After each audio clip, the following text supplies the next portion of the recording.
Hello students. आपको पता ही होगा कि जो आपको स्पीकिंग में बैंड मिलते हैं 4 बेसिस पे मिलते हैं। Fluency, lexical resources, grammatical range and pronunciation. सबका 25% पार्ट होता है, इनको मिला के ही आपको बैंड मिलते हैं। तो वही मैं आपके साथ डिस्कस करूँगी कि आपको पता चले 4, 5, 6 एंड 7 बैंड में क्या डिफरेंस होता है। सबसे पहले हम बात करेंगे फ्लुएंसी एंड कोहेरेंस। तो बैंड 4 में देखिए क्या लिखा है उन्होंने। ये एक पब्लिक वर्जन है band descriptor, speaking band descriptor का।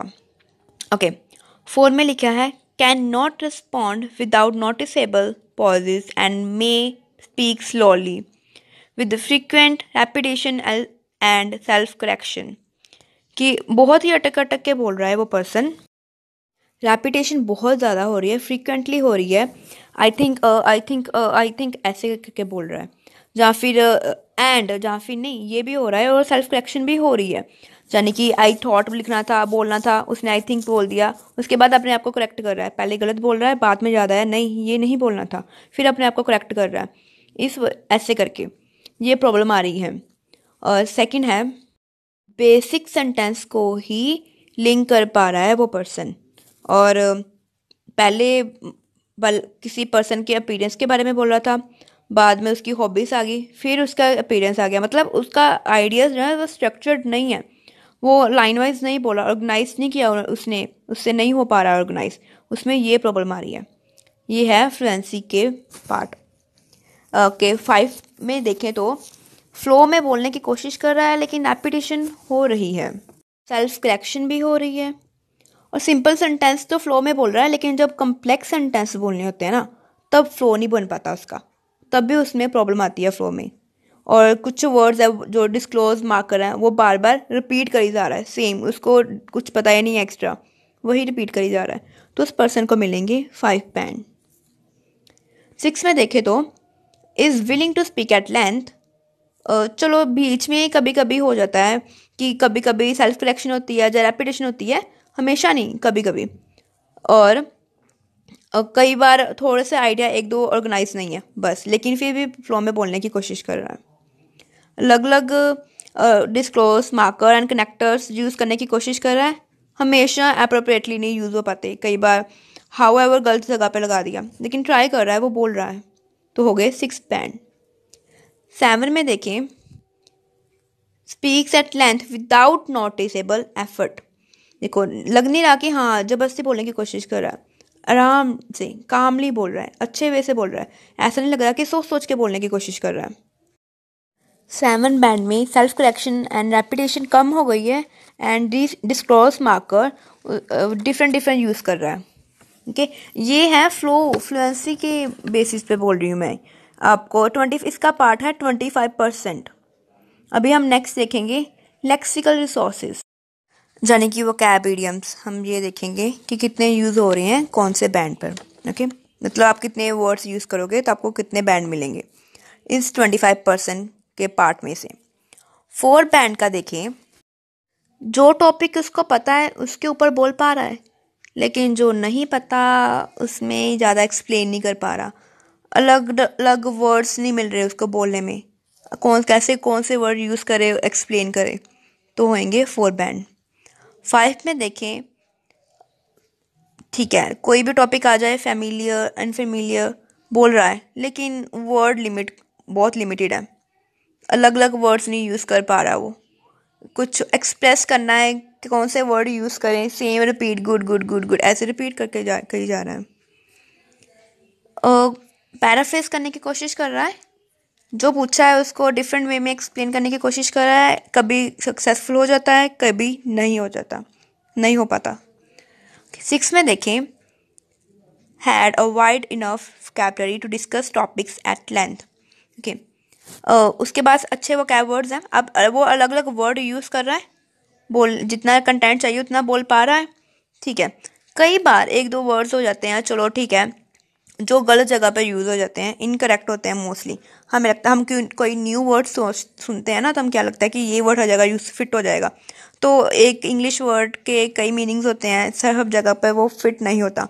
तो इसलिए कई बार हो जाता है इनअप्रोप्रिएट वे से यूज़ करता है, लेकिन फिर भी वो जितना लेंथ चाहिए उसके अकॉर्डिंग बोल पा रहा है, वर्ड्स हैं उसके पास सॉरी, तो होंगे 6 बैंड। 7 में देखें तो देखिए इडियम्स यहाँ पे आ रहे हैं 7 में।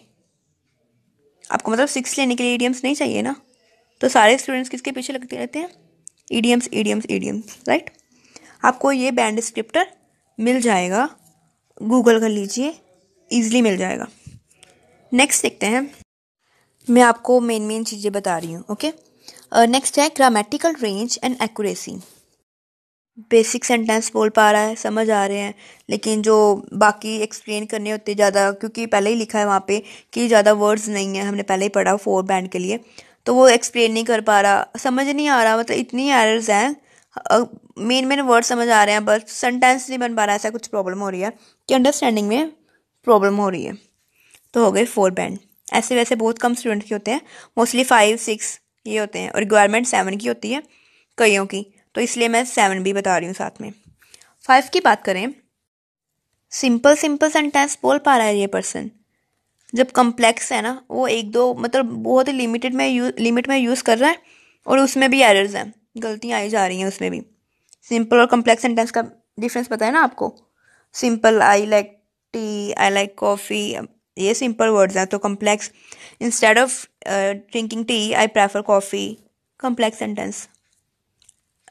और भी बहुत सारे होते हैं, वो सिर्फ एक दो ही यूज़ कर रहा है, उसमें भी उसकी एरर्स आई जा रही है, तो उसके हो गए 5 बैंड। 6 में क्या है, सिंपल भी यूज़ कर रहा है, कम्प्लेक्स भी यूज़ कर रहा है, बट इतने ज़्यादा यूज़ नहीं कर रहा है यूज़, तो करेक्ट भी है। जो थोड़ी थोड़ी मिस्टेक्स है ना, वो उससे मतलब मीनिंग क्लियर समझ आ रहा है कि वो कहना क्या चाहता है, थोड़ी थोड़ी मिस्टेक आ रही है, उसकी कोई प्रॉब्लम नहीं है, तो उसके क्या होंगे 6 बैंड। तो इतना भी डिफ़िकल्ट नहीं है ना 6 लेना, तो मोस्टली स्टूडेंट्स एग्ज़ाम है इसलिए उसके चक्कर में ही आपका ख़राब कर लेते हैं स्पीकिंग। 7 में देखें, uses a range of complex sentence structures with some flexibility। यानी कि कम्प्लेक्स सेंटेंसेस कहाँ पे आ रहे हैं, डिफरेंट कम्प्लेक्स सेंटेंस कहाँ पे आ रहे हैं, आप अगर आपको 7 बैंड चाहिए तो। लेकिन यहाँ पे देखिए ग्रामेटिकल एरर्स यहाँ पे भी है, कुछ है, मतलब 100% करेक्ट बिल्कुल भी नहीं है, तो मेन फोकस किस पे करना है आपको, फ्लो पे, जो मैं हमेशा बोलती हूँ। मिस्टेक्स तो होएंगी ही कुछ ना कुछ, चाहे आपके 8 बैंड किसी के 8 बैंड क्यों ना हो, उसने भी थोड़ी सी मिस्टेक की होएंगी, ठीक है, बट उसने कम की होएंगी 5 बैंड वाले से, बहुत ही ज़्यादा कम की होएंगी, 7 बैंड वाले से थोड़ी सी एक दो मिस्टेक कम की होगी, ऐसे करके, ओके। अगर आपको नहीं बिलीव तो सीरियसली आप देख लेना, गूगल करके आपको पता चल जाएगा कि 8 में मिस्टेक्स होती हैं। लास्ट है प्रोनाउंसिएशन।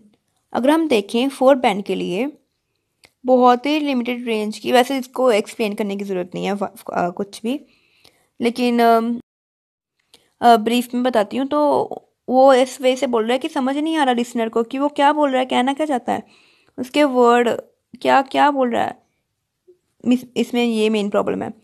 5 बैंड उसके ये आएंगे जो उसके 4 के पॉजिटिव फीचर्स हैं, लेकिन 6 के सारे पॉजिटिव फीचर नहीं हैं।